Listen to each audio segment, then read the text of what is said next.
মাত্র ৩০ টাকায় নওগাঁর নতুন ফুড কার্টে গিয়ে কি মজার মজার আইটেম ট্রাই করলাম। তার সাথে নওগাঁয় বেস্ট ভেলপুরি তোমরা কোথায় পাবে সবকিছু নিয়ে থাকছে আজকের video. So don't skip the video. Hello everyone, আসসালামু আলাইকুম। সবাই কেমন আছেন? আশা করছি ভালো আছেন। বেশ অনেকদিন পর আবার নতুন একটা ভিডিও নিয়ে হাজির হয়ে গেলাম। তোমরা অনেকেই আমাকে মেসেজ করে জিজ্ঞেস করতেছো যে অ্যাকচুয়ালি আমার কি হয়েছে, আমি আর রেগুলার ব্লগ কেন আপলোড করছি না। আসলে আমার কিছু সমস্যার কারণে আমি আর ভিডিও আপলোড করছি না, তবে ইনশাল্লাহ আমি আবার রেগুলার ভিডিও আপলোড করব তোমাদের জন্য। অনেকদিন পর আজকে বের হয়েছিলাম ফারিয়া বুড়িকে নিয়ে, আর নওগাঁর এই নতুন ফুড কার্টে কি মজার মজার খাবার পাওয়া যাচ্ছে সবকিছুই তোমাদেরকে ইন ডিটেলসে বলে দিব। এই ফুড কার্টটা মূলত রিসেন্টলি ওপেন হয়েছে, আর এখানে পাওয়া যাচ্ছে ফ্রেঞ্চ ফ্রাই, চিকেন শার্মা, চাউমিন, স্যান্ডউইচ, হটডগ, আরো বিভিন্ন ধরনের আইটেমস। যেহেতু তারা রিসেন্টলি ওপেন করেছে তাই সবগুলো তাদের অ্যাভেল ছিল না, তবে ইনশাল্লাহ নেক্সট টাইম গিয়ে আমি তাদের নতুন নতুন আইটেম গুলো ট্রাই করে আসবো। আর এখানে ফারিয়া বুড়ি ফ্রেঞ্চ ফ্রাই খাচ্ছিল। ফারিয়া বুড়ির যেহেতু ফ্রেঞ্চ ফ্রাই অনেক বেশি পছন্দ তাই আমি ফ্রেঞ্চ ফ্রাইটা আগে নিয়েছিলাম। আর আমারও কিন্তু ফ্রেঞ্চ ফ্রাইটা অনেক বেশি পছন্দ। তোমরা অনেকেই জানো আমি যেই রেস্টুরেন্টেই যাই আর যেখানেই যাই ফ্রেঞ্চ ফ্রাই কিন্তু আমি সবকিছুর সাথে অর্ডার করেই থাকি। তাই প্রথমে গিয়ে আগে ফ্রেঞ্চ ফ্রাইটা নিয়ে নিয়েছিলাম, তারপরে আমি অর্ডার করেছিলাম আপুর এখানকার স্পেশাল চিকেন শার্মা। স্পেশালি আমার একটা জিনিস খুবই ভালো লেগেছে, সে একটা বাচ্চা মানুষ হয়ে এত সুন্দর একটা উদ্যোগ নিয়েছে, নিজে একটা ফুড কার্ট ওপেন করে ফেলেছে, আবার কি সুন্দর করে খাবারগুলোকে পরিবেশন করছে। আমার খুবই ভালো লেগেছে, সেই স্টুডেন্ট হয়ে এত সুন্দর একটা উদ্যোগ নিয়েছে। আমরা অনেকেই আছি যারা পড়াশোনা করি, পড়াশোনার পাশাপাশি কিন্তু আমরা যে কোনো ধরনের কাজ করতে পারি, কারণ কোনো কাজই ছোট না। কাজকে সম্মান করতে জানলে সবকিছুই নিজের কাছে শ্রেষ্ঠ মনে হবে আমি মনে করি। যাই হোক, আমাদের নওগাঁ শহরটাও কিন্তু এখন একটু একটু করে সামনের দিকে এগিয়ে যাচ্ছে, কোনো দিক থেকে আর পিছিয়ে নেই। আমার নিজের কাছেও ভালো লাগে যখন দেখি আমার শহরের ছোট ভাই বোন গুলো এত সুন্দর সুন্দর উদ্যোগ নিয়ে কোনো কিছু করে সামনের দিকে এগিয়ে যাচ্ছে। আর তোমাদের বলতেই ভুলে গিয়েছি এই জায়গার লোকেশন কোথায়। এটা হচ্ছে নওগাঁ জেলা পরিষদ পার্কের একদম সামনে।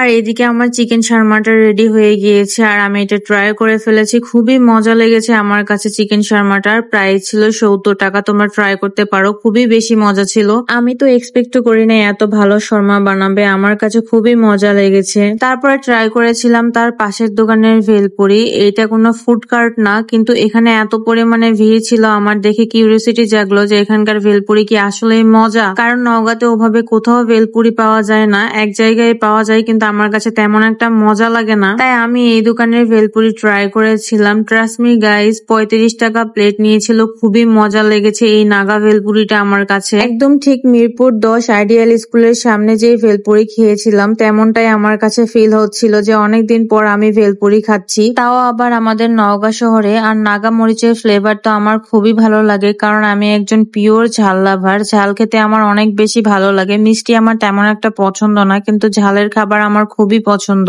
এই তো ভেলপুরি খাওয়ার পরে একটু ঝাল লেগেছিল ফারিয়া বুড়ি, তার জন্য একটু পানি নিয়ে নিলাম এখান থেকে। আর পানি খেতে খেতে এখন বাসায় চলে যাব। আর আজকের ভিডিও এখানেই শেষ করছি। তোমাদের কেমন লাগলো অবশ্যই জানাবা, আর নেক্সট ভিডিও দেখার জন্য অবশ্যই আমার পেজটাকে ফলো দিয়ে রাখবা। আজকের মতো এখানেই শেষ করছি, আবার নেক্সট কোনো ভিডিওতে দেখা হয়ে যাবে। ততক্ষণ পর্যন্ত সবাই ভালো থেকো আর সুস্থ থেকো। আল্লাহ হাফেজ।